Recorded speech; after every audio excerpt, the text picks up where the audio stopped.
All right, we're back on record. The record will reflect the presence of counsel for the parties, and the defendant is present.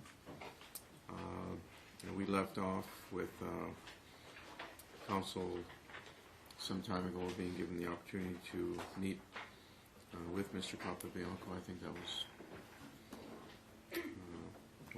earlier this afternoon. And they have now returned.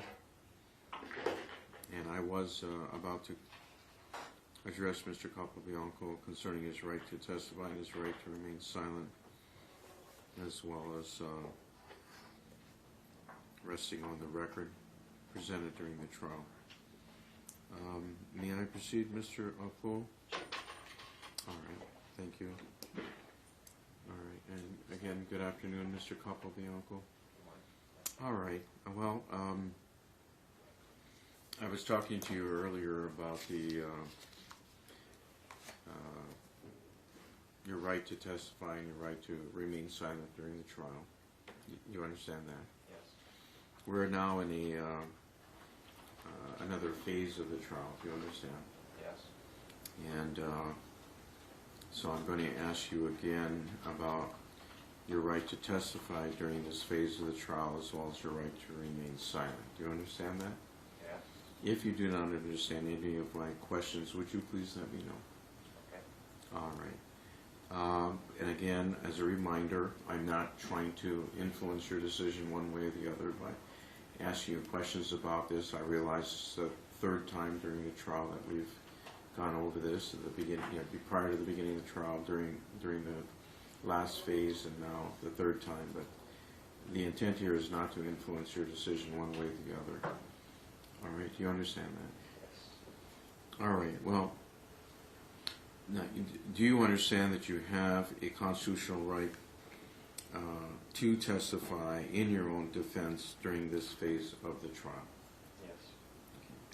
Although you should consult with your lawyers regarding the decision to testify, it is your decision, and no one can prevent you from testifying should you choose to do so. Do you understand that? Yes.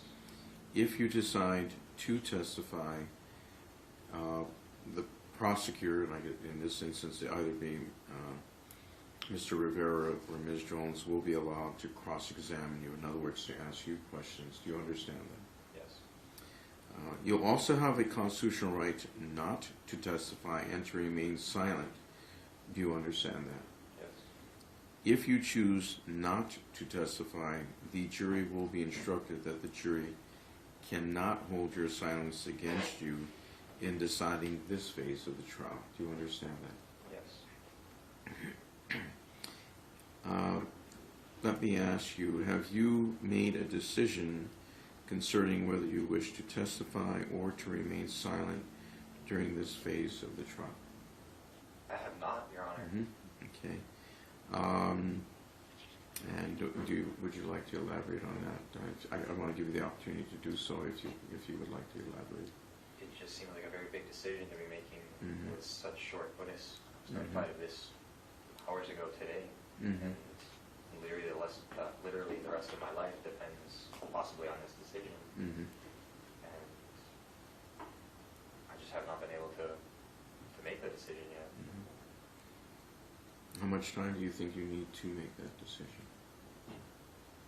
I'm really not sure, but I would at least like it till sometime tomorrow, if that's at all possible. I see.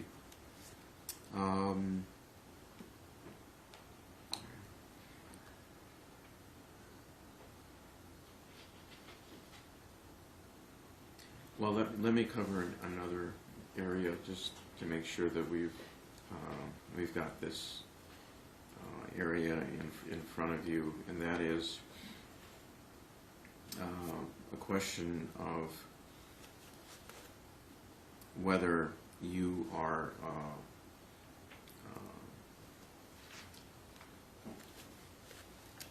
well, let me back up. At least preliminarily, I'm not holding anyone to this, but my understanding is that the defense in this case, and so of course you and your attorneys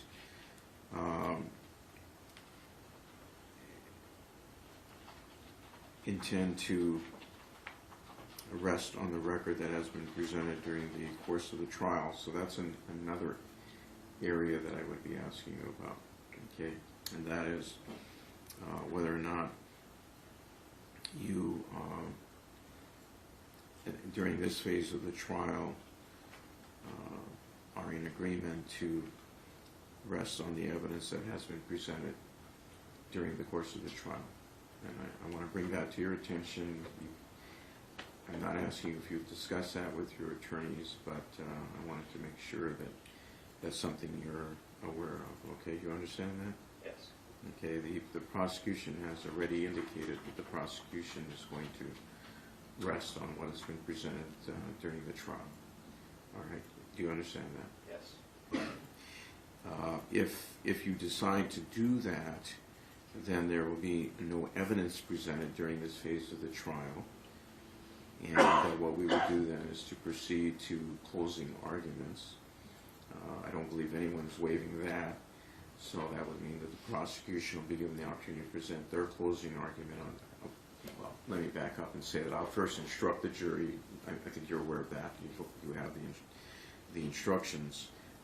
After I instruct the jury, then I give the prosecution and the defense the opportunity to present their closing arguments. And it would be somewhat of a similar procedure, not as lengthy, obviously, but that would mean that the prosecution would go first, followed by the defense, and then a rebuttal argument by the prosecution, and then the jury would be sent to deliberate on this final question that they're going to be asked, which is set forth in the interrogatory that has been presented to your team.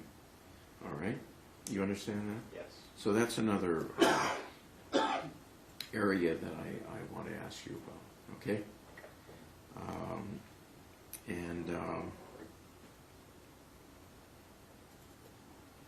Let me ask you, have you given that thought? I have. And have you made a decision on that, or is it a similar circumstance as it relates to? It's a very similar circumstance. Okay. It relates to the other question. As it relates to the question of whether or not to testify. Is Yes. that correct? And of course, obviously, if you testify, then evidence is being presented, Exactly. obviously. So, all right, that's good to know. And I appreciate you sharing that with the court. Well, I think what I have to do is I have to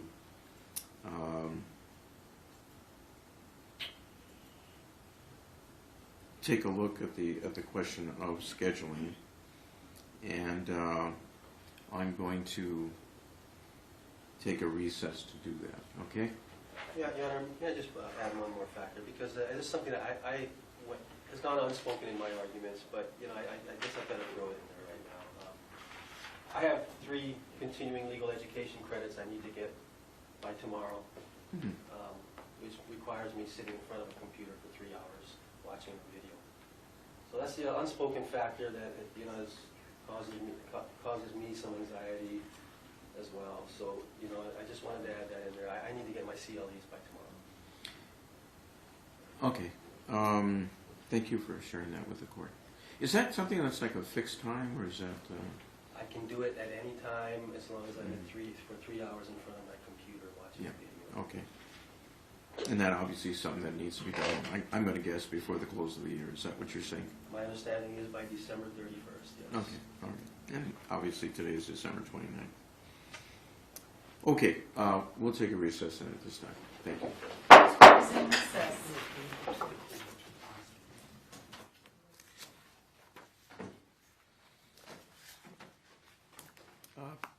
Ms. Borgia, I'm going to finish up with the